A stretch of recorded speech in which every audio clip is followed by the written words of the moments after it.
네, 기술적 분석입니다. 자, 시장 상황 빠르게 한번 살펴보도록 하겠습니다.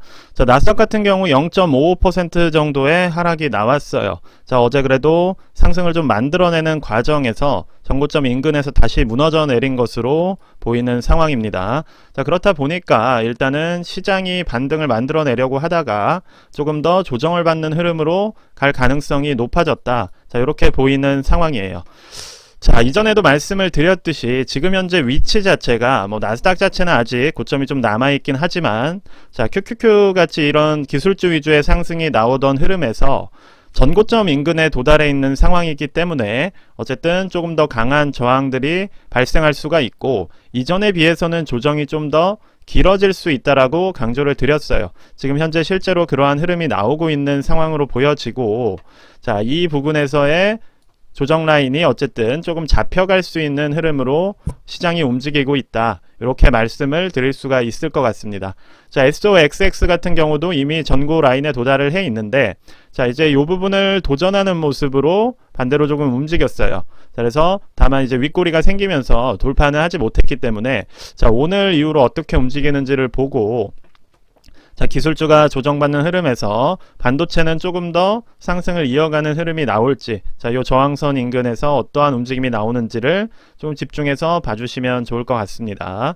자, 요즘에 어떻게 보면 시장이 좀 불안하다는 얘기들이 많이 나오고 있는 상황이에요. 그렇다 보니까 어떻게 보면 해칭이라던가 반전을 만들어낼 수 있는 섹터들에 투자를 많이 하고 계신 걸로 알고 있습니다.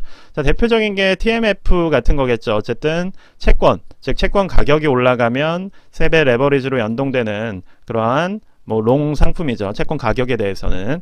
자, 그런데 이제 제가 여러 번 저한테 이 부분에 대해서 물어보시는 분들이 있었어요. 투자가 어떨 것 같느냐.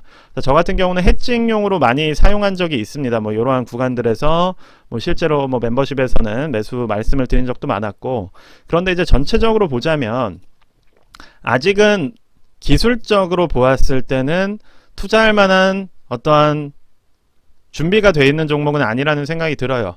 왜냐하면 아직 정배열을 만들어낸 것이 아니고 계속해서 역배열로 움직이고 있는 상황이기 때문에 우리가 이러한 상황에서 굳이 먼저 들어갈 이유는 없다는 겁니다.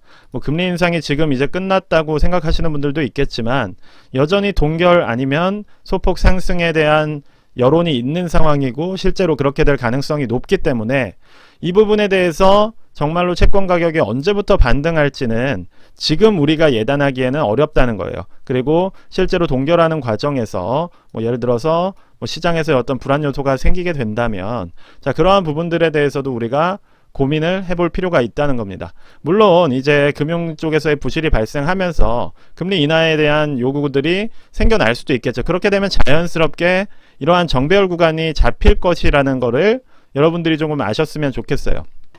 그러니까 굳이 우리가 먼저 들어가기보다는 이러한 정배열이 잡혀가는 흐름에서 투자를 시작하는 게 안전하다는 겁니다. 이런 말씀은 제가 여러 번 드려왔었어요. 언제? 나스닥 2022년 동안에 계속해서 투자 위험하다고 말씀을 드렸고 보시는 것처럼 다 오르고 나서 들어가면 어떻게 하냐라고 말씀을 하신 분들이 많았지만 결과적으로 정배열 만들어가는 구간에서부터 진짜 상승이 나오는 겁니다. 그래서 여러분들께서도 너무 빠르게 어떠한 포지셔닝을 하려고 하기보다는 좀 안전한 위치에서 투자를 들어가는 게 더 좋을 수 있다라는 생각이 듭니다. 자, 그리고 일단은 전체적인 시장을 또 한번 말씀을 드려보자면 지금은 아직은 채권에 들어가기에는 조금 빠른 측면이 있다라고 한번 정리를 해드리고 실제로 지금 들어가신 분들이 있다면 이미 며칠 새에 거의 몇 퍼센트 정도의 하락을 맞으신 거냐면 자, 지금 대략적으로만 보더라도 10% 정도의 하락이 또 며칠 새 나온 상황이에요. 그러니까 지금 이러한 부분들을 계속 모아간다? 이때부터 모아가신 분들 많았겠죠. 그렇죠? 8달러나 9달러 인근에서. 근데 그렇다고 한다면 또 더 많은 손해가 누적이 되는 겁니다. 그러니까 계속해서 이런 식으로 하시기보다는 최소한 가격대가 51이평 위에 있는 상황에서 투자를 좀 고려하시고 너무 빠른 진입보다는 좀 정배열이 어느 정도 잡힌 상황에서 들어가시는 걸 추천드린다. 자, 이렇게 말씀을 드리면서 마무리를 하겠습니다. 자, 그리고 나스닥 같은 경우도 지금 어쨌든 조정 흐름이 좀 더 이어질 수 있는 국면이기 때문에 S&P 500이나 다우 그리고 러셀 같은 경우도 전체적으로 조정을 받는 움직임으로 나아가고 있어요. 그래서 지금 시장에서는 사실 진입을 하기보다는, 그리고 저번 영상에서 말씀드렸지만 그냥 한번 지켜보라고 말씀을 드렸었죠. 그러면 지금은 지켜본 결과 그렇게 상승으로 쭉쭉 올라가는 흐름보다는 조정이나 횡보 구간으로 들어갈 가능성이 높은 위치에 있다라고 판단을 내릴 수가 있을 것 같습니다. 자, 환율 같은 경우는 아직 하방에서 좀 머무르고 있고, 자, 국내 주식 같은 경우를 좀 살펴보자면, 자, 지금 뭐 이제 코스닥 같은 경우는 자, 2차전지 관련주들이 상승을 만들다가 자, 확 패대기를 쳤죠. 자, 그러면 이제 다른 섹터들이 기회를 받을 상황이 이제 오고 있는 것이고, 자, 2차전지 같은 거는 우리가 인간지표라고 하잖아요. 그쵸? 주변에서 계속해서 이야기가 나오기에 조금 위험하다라고 생각했는데, 실제로 개인들이 많은 물량을 떠안으면서 지금 상당히 고점 부분에 물려 있다라고 생각을 합니다. 뭐 에코프로의 가치에 대해서 이야기를 해보자면, 저는 11만원대 제 멤버십에서 강력하게 추천을 드렸었어요. 뭐 멤버십 예전부터 들으신 분들은 알겠지만 11만원대 무조건 상승한다라고 말씀드리면서 추천을 드렸습니다. 뭐 11만원대였으니까 얼마나 많이 올랐겠어요. 가치는 제가 알고 있기 때문에 그때 당시에 1조 정도, 1조 후반대 시총이었는데 지금 뭐 40조, 뭐 30조, 50조까지도 갔었기 때문에 뭐 그런 거는 이제 당연히 알고 있지만, 그럼 그 가치를 빨리 알수록 유리해진다는 거예요. 결국 누군가는 10배, 20배를 먹는 싸움인데 지금 누군가는 10%, 20%를 먹는 싸움을 했기 때문에 10%, 20%를 먹는 사람들은 이 물량을 떠안게 되는 겁니다. 왜냐? 10배, 20배 먹은 사람들은 여기서 던지더라도 이미 10배, 20배를 먹었기 때문이에요.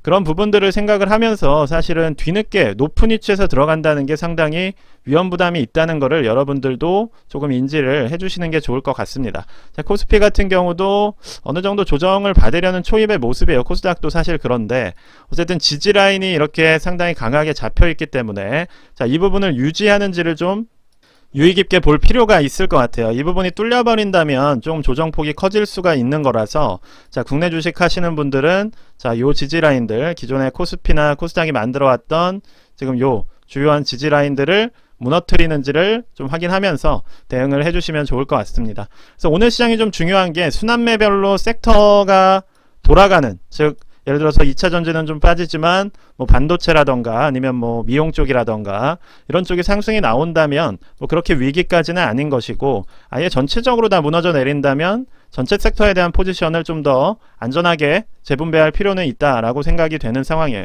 자, 왜냐하면 지금 국내 시장 부채 문제가 상당히 알게 모르게 커지고 있습니다. 그러니까 여러분들께서는 표면에 드러나고 있지는 않지만 실제 뭐 대형 은행이라던가 뭐 한국은행이든 뭐 이런 데서 근무하시는 분들이 보기에는 지금 부채 문제 자체가 상당히 위험한 상황이라고 말을 하고 있어요. 그리고 이미 미국과 우리나라의 기준금리 차이가 거의 3% 가까이 육박을 하기 때문에 지금 이게 위험하기 때문에 우리가 못 올리는 거거든요. 그래서 이번에 만약에 기준금리를 또 우리나라가 어쨌든 3% 이상의 격차는 만들어낼 만한 한 그런 우리가 체력은 안 되기 때문에 또 인상을 하게 된다면 사실 우리나라가 오히려 부실 문제가 조금 불거질 수가 있는 상황입니다. 뭐 새마을금고라든지.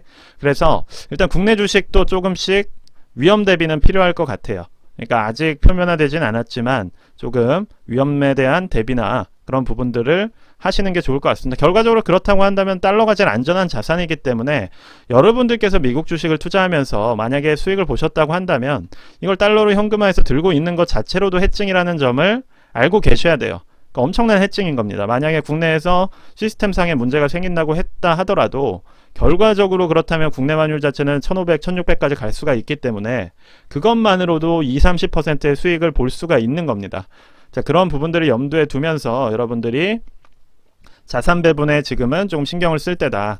자, 그리고 빅스 같은 경우도 어제 10% 가까이 튀어 올랐어요. VBIX도 상당히 높은 폭으로 튀어 올랐기 때문에 뭐 아직 정배열을 만들어갈 만큼의 움직임은 없지만 어쨌든 하나의 신호, 그러니까 단기적으로라도 조정이 올 수 있다는 신호로 받아들일 수는 있는 상황입니다. 그래서 전체적으로 조금 시장을 지금은 환희에 쳐서 바라보기보다는 조금 더 보수적으로 접근하는 그러한 시기가 다가오고 있고, 자, 또 많은 분들 투자하는 테슬라예요. 자, 일단 51선 저항에서 한번 맞았는데, 자, 이 부분 뚫고 내려간다면, 자, 201선이나 이전에 큰 추세선에 한번 터치를 하고 올 수 있는 그러한 조정이 나올 수 있다는 겁니다. 그래서 이전에 말씀을 드렸죠. 여기에서 말씀을 드렸던 게 조정폭이 클 수가 있기 때문에 대비를 해야 된다라고 강조를 드렸던 것이고, 자, 실제 그러한 흐름으로 움직이고 있고, 반대로 구글이 좀 덜 올라서 기회가 있을 것 같다라고 말씀드렸는데, 자, 꽤 큰 폭의 갭상승이 나오면서 좀 수익 구간을 만들어 갔습니다. 자, 그리고 좀 팁으로 말씀을 드리자면, 만약에 미국이 조정이 커진다면 결국에 그럴 때 해칭이 되는 섹터는 에너지 섹터예요. 그렇기 때문에 에너지 섹터가 다시 정배열, 주요 대형주들이 에너지 섹터를 주요 정배열로 다시 만들어가는지를 확인을 해주신다면 충분히 에너지 섹터 쪽에서 투자의 기회가 생길 수 있다. 지금 뭐 석유 가격, WTI 같은 경우도 어떻게 보면 상승하는 흐름이고, 자, 지금 1차 상승이 나온 상황에서 다시 이런 식으로 정배열을 만들어갈 수가 있다는 거예요. 이렇게 된다면 이때부터는 에너지주가 다시 폭등할 가능성이 높기 때문에 뭐 지금 들어가라는 게 아닙니다. 그래서 이러한 부분들, 저는 여전히 이런 부분들을 예의주시하고 있고, 결과적으로 우리가 시장을 떠날 필요는 없다. 항상 어떠한 위기가 오더라도, 저는 작년 한 해의 위기도 그래도 무너지지 않고 잘 버텼고, 여러분들께 누구보다 빨리 시장이 위험해질 수 있다고 경고를 드렸었기 때문에 뭐 앞으로도 그러한 부분들에 집중하면서 시장 지켜볼 거라는 점 말씀드리면서 일단 오늘 영상은 여기서 마무리하도록 하겠습니다. 감사합니다.